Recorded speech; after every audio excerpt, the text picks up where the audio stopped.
طرح کراچی بھی جو ہے وہ بدترین لوڈ شیڈنگ کا شکار ہے، جہاں تقریباً 16 گھنٹے جو غیر اعلانیہ طویل لوڈ شیڈنگ کا سلسلہ جاری ہے، اور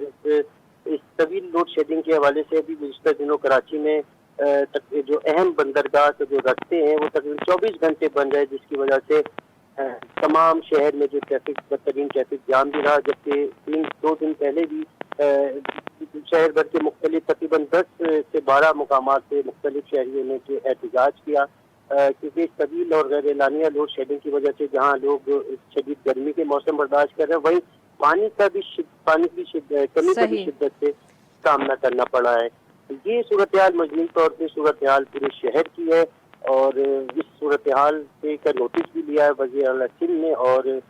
وزیر توانائی جو سندھ ہیں امتیاز شیخ کو ہدایت کی کے الیکٹرک کی طرف سے یہ بھی بات سامنے آئی ہے کہ جی ایندھن اتنا مہنگا ہے کہ ہمارے پاس ہے نہیں، اور سندھ حکومت کہہ رہی ہے کہ وہ وفاقی حکومت سے اس سلسلے میں کچھ بات کرے گی۔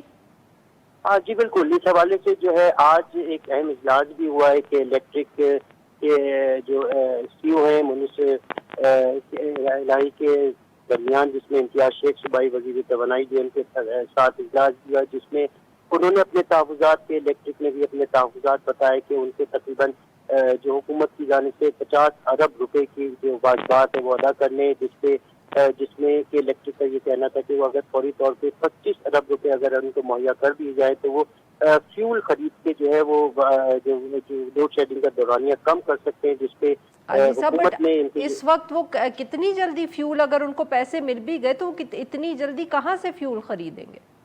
جی اس حوالے سے ان کا کہ الیکٹرک کا کہنا ہے کہ وہ تمام پارٹیوں سے جو فیول خریدنے کے حوالے سے رابطے میں، اگر ان کو فوری طور پہ ادائیگی ہو جاتی ہے تو فوری طور پہ وہ فیول خرید سکتے ہیں، جبکہ سندھ حکومت کا کہنا ہے کہ یہ ایک وفاقی مسئلہ ہے۔ اس حوالے سے وزیر اعلیٰ سندھ جو ہے وہ وزیر اعظم سے بھی بات کریں گے تاکہ یہ فوری طور پہ کم سے کم جو غیر اعلانیہ طویل لوڈ شیڈنگ کا مسئلہ ہے وہ حل ہو سکے، کیونکہ اس کی وجہ سے